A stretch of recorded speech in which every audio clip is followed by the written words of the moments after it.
Bonjour et bienvenue dans cette nouvelle vidéo consacrée au macro Excel. Donc aujourd'hui on va rentrer un petit peu plus dans le vif du sujet et on va attaquer le chapitre 5 de mon livre consacré au macro Excel. Et on va explorer un peu les feuilles, les classeurs, les feuilles et les cellules. Dans cette vidéo on va commencer par les feuilles Excel. On va d'abord voir comment déclarer une variable de type worksheets, qui est un nouveau type de variable, c'est une variable objet. Donc cette variable en fait elle va contenir une feuille. On verra ensuite comment ajouter des feuilles Excel, donc avec la méthode add, enfin, la fonction add plutôt, et on verra ces différents paramètres comme before, after et count. On verra ensuite comment nommer et sélectionner une feuille. Donc comme d'habitude, on ouvre un nouveau fichier Excel, on va sur l'onglet développeur, et alors l'exemple je l'avais déjà fait, on va supprimer, vous créez un nouveau module comme d'habitude, et eh bien on va créer notre première procédure. Alors on va appeler ça déclarer une variable, donc worksheet, on va écrire ça correctement, voilà.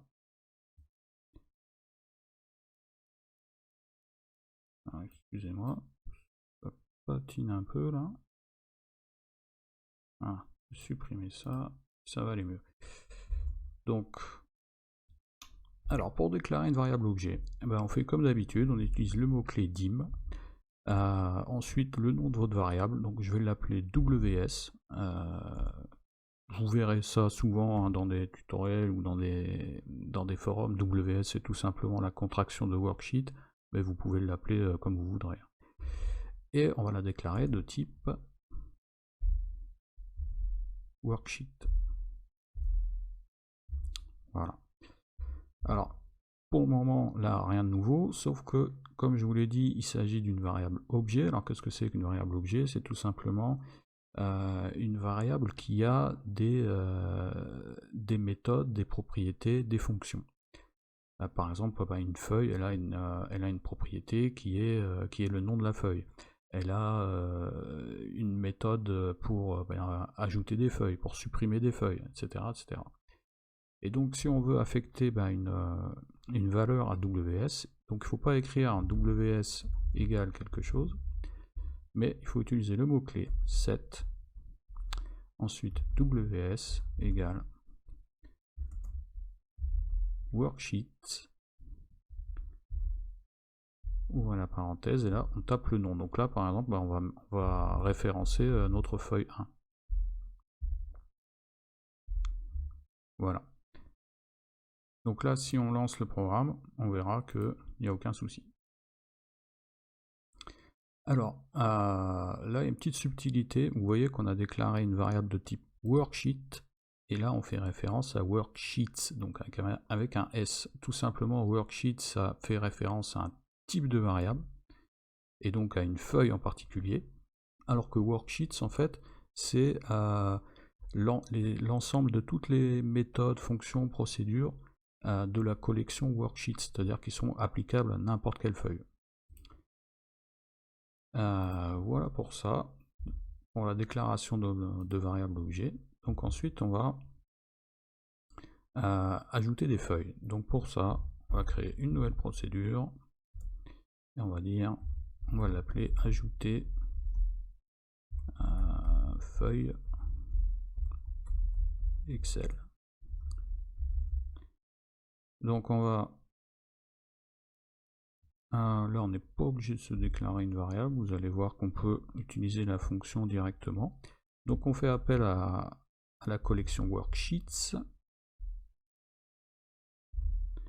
avec un S, et on va utiliser la fonction add. Donc là vous tapez point, vous voyez que vous avez tout de suite l'intelligence qui apparaît. Si elle apparaît pas, vous tapez CTRL espace, et on va utiliser ici la méthode add. Et vous voyez que quand je tape un espace, vous avez plusieurs arguments qui apparaissent là, before, after et add. Donc before et after, bah, c'est assez clair, c'est-à-dire que ça précise l'endroit où vous voulez ajouter des feuilles. Donc est-ce que c'est avant une certaine feuille, après une certaine feuille, et puis count, c'est le nombre de feuilles que vous voulez ajouter. Donc là par exemple, je vais dire que je vais ajouter, non pas before mais after, on va commencer plutôt par before, et on va dire que donc cet argument, on va dire 2 points égal. Donc, quand vous avez comme ça dans une fonction ou une procédure, vous voulez utiliser les arguments, bah, il faut nommer l'argument et utiliser 2 points égal pour spécifier sa valeur. Bien nous là on veut ajouter des feuilles avant la feuille 1. Donc on va taper worksheets, feuille 1, tout simplement. Et on va dire qu'on veut ajouter 2 feuilles. Donc là on va utiliser en même temps la propriété, enfin l'argument count, et on va dire qu'on veut ajouter 3 feuilles. Juste agrandir ça, voilà. Donc là on lance, et vous voyez qu'on se retrouve bien avec 3 feuilles avant la feuille 1. Si je voulais changer et dire qu'on veut ajouter par exemple 2 feuilles cette fois après la feuille 1,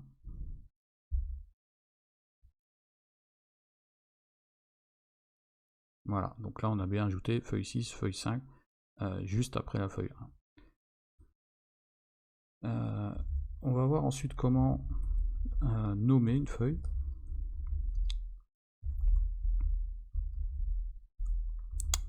Alors cette fois on va reprendre cette déclaration et on va ajouter une feuille. Donc on va dire set ws égale à donc la collection worksheets.add. On va l'ajouter après feuille 1. Donc là 2 points égal worksheets toujours et feuille 1. Et on va dire,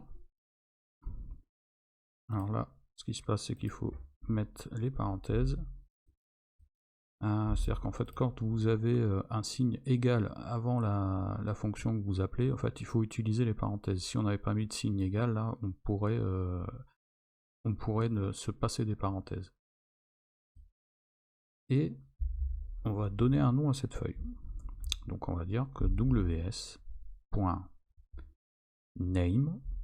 ici égale à, donc c'est pour préparer l'exemple suivant, et on va appeler ça liste de romans.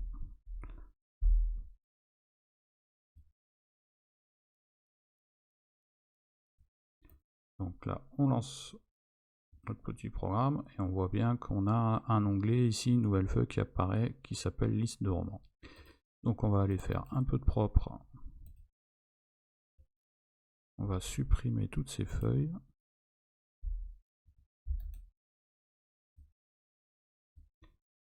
et on va faire un petit exemple qui va un peu compiler ce qu'on a vu dans cette vidéo et ce qu'on a vu aussi dans la vidéo précédente. On va prendre cette liste de romans. Hop, voilà. Et ce qu'on va faire, c'est qu'on va trier cette liste par auteur. Alors dans cette vidéo là, on va commencer assez simplement, et on va choisir tout simplement un auteur, et à chaque fois qu'on rencontre cet auteur, on recopie le titre du roman sur une feuille. Donc on revient ici, et on va créer un nouveau module. Voilà. Et ici, donc on crée un nouveau programme, on appelle ça sub trier par auteur.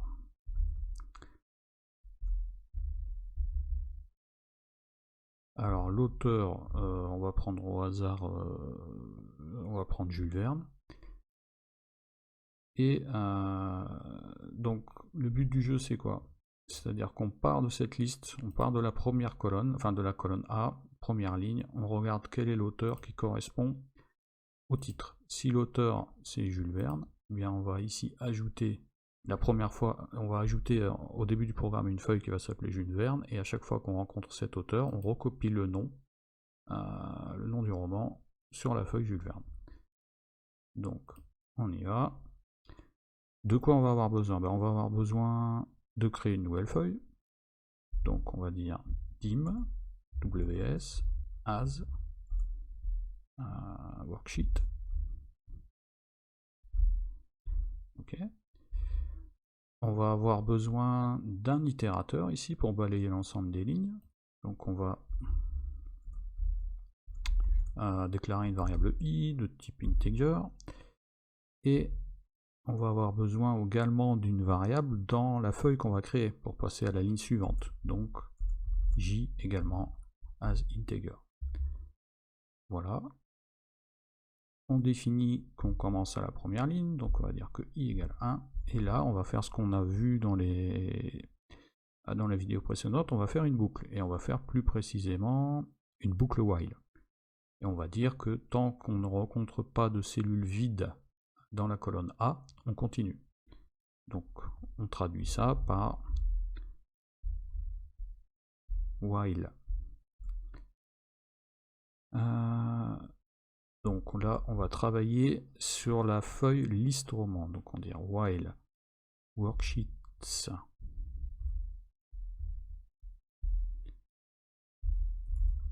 liste roman point range a et i point value différent de rien. Et on n'oublie pas le mot-clé wend, et on n'oublie pas tout de suite d'incrémenter la ligne pour pas tomber dans ce qu'on appelle une boucle infinie. Avant d'entrer ici, donc on a i égale 1, mais on aura également j égale 1 pour la feuille qu'on va créer.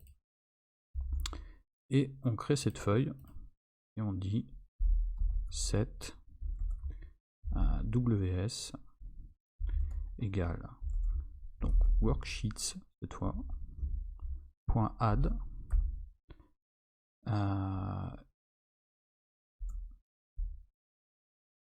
peu importe, on va l'ajouter plutôt après la liste de romans, ce sera plus clean. Donc worksheets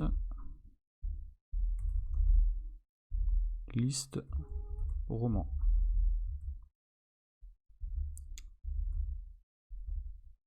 Ok, ça c'est pour avoir oublié la parenthèse.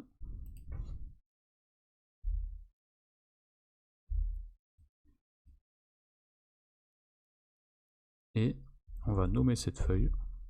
Donc on va dire que ws.name égale Jules Verne. Ok. Voilà.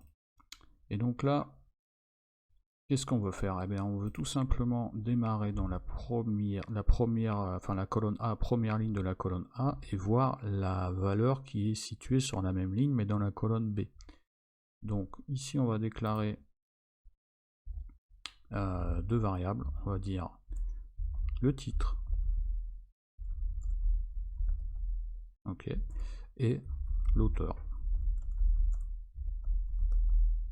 Voilà. Et donc là, on dit que l'auteur, c'est égal. Donc là, il ne faut pas hésiter à faire des copier-coller. C'est pas du tout une méthode de feignant, au contraire. Ça vous évite franchement de perdre du temps. Donc là, attention au fait qu'on veut aller chercher l'auteur, c'est-à-dire on ne veut pas la valeur qui est dans la colonne A, mais dans la colonne B. Je vous ai montré la dernière fois qu'on pouvait utiliser la propriété offset, donc décalage, offset. Donc on veut décaler de 0 ligne et une colonne. Donc c'est-à-dire qu'on veut regarder ce qu'il y a dans la colonne d'à côté sur la même ligne. Voilà. Et là, on utilise une fonction si, donc if, si l'auteur égale Jules Verne,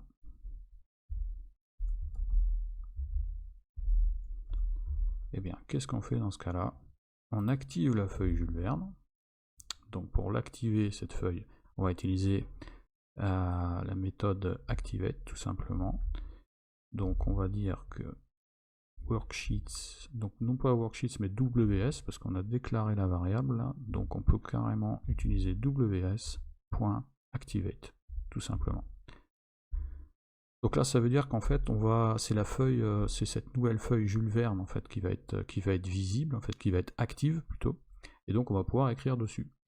Sachant que j égale 1, donc on va écrire sur la première ligne, et on va dire que ws.range